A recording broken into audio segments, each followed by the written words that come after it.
احمر ایک باہمت نوجوان تھا، وگرنہ اس کی جگہ کوئی دوسرا ہوتا تو اگلی صبح ہی مکان خالی کر دیتا، لیکن احمر کو اپنے رب پر پورا بھروسہ تھا۔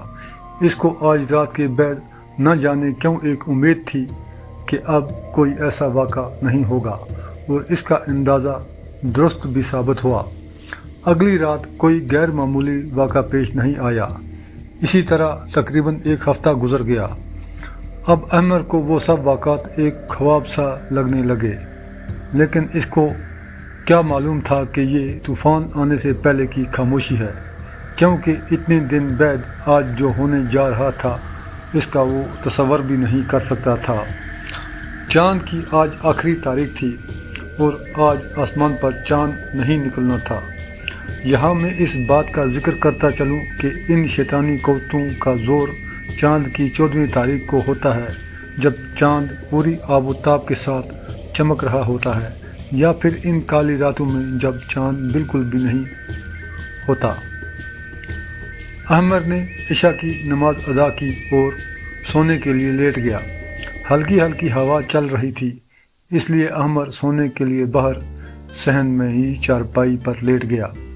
تقریباً آدھی رات کا وقت ہوگا کہ اس کو لگا کہ کوئی اس کا گلا دبا رہا ہے اور اس کو مارنے کی کوشش کر رہا ہے۔ اس نے بہت ہلنے جلنے کی کوشش کی، لیکن اس کے جسم میں تھوڑی سی بھی حرکت نہیں ہو سکی تھی۔ احمر کو ایسا لگا تھا کہ اس کا آخری وقت آ چکا ہے۔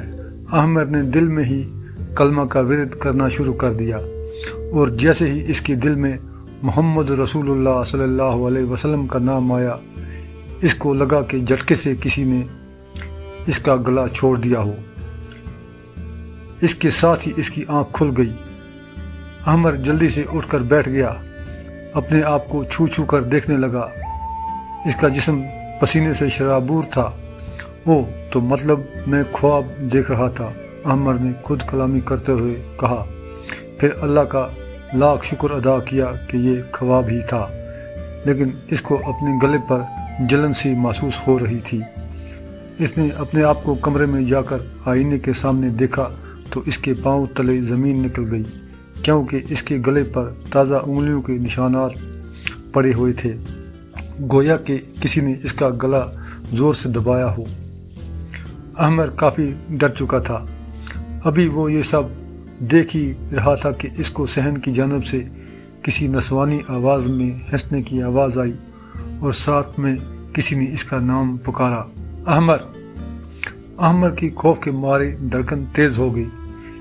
اس نے دھڑکتے دل کے ساتھ کمرے سے باہر جھانکا تو اس نے دیکھا کہ صحن میں اس کی چارپائی کے پاس ایک عورت کھڑی تھی، جس نے سفید رنگ کے کپڑے پہنے ہوئے تھے اور بالوں سے اس کا چہرہ چھپا ہوا تھا۔ اس کے بال اتنے لمبے تھے کہ اس کے پاؤں تک پہنچ رہے تھے۔ احمر ابھی یہ منظر دیکھ ہی رہا تھا کہ اچانک اسے لگا کہ بالوں کے درمیان سے اسے کوئی روشنی نظر آئی ہے، لیکن غور کرنے پر اسے پتہ چلا کہ یہ کوئی روشنی نہیں بلکہ اس عورت کی آنکھیں ہیں، جو دراصل آنکھیں نہیں بلکہ دو دہکتے ہوئے انگارے ہیں جو اس کو گور رہے ہیں۔ احمر کو دیکھ کر اس عورت نے کہا، ادھر آؤ، میرے پاس آؤ، ڈرو نہیں۔ احمر نے لرزتی آواز میں پوچھا، کون ہو تم؟ دوسری جانب سے آواز آئی، تمہاری موت۔ سامعین، آگے کیا ہوگا؟ اس کہانی کی اگلی قسط کی ویڈیو دیکھنے کے لیے اس ویڈیو کو لائک اور چینل کو سبسکرائب ضرور کریں، اور بیل آئیکن ضرور دبائیں تاکہ اگلی ویڈیو آپ تک پہنچ سکے۔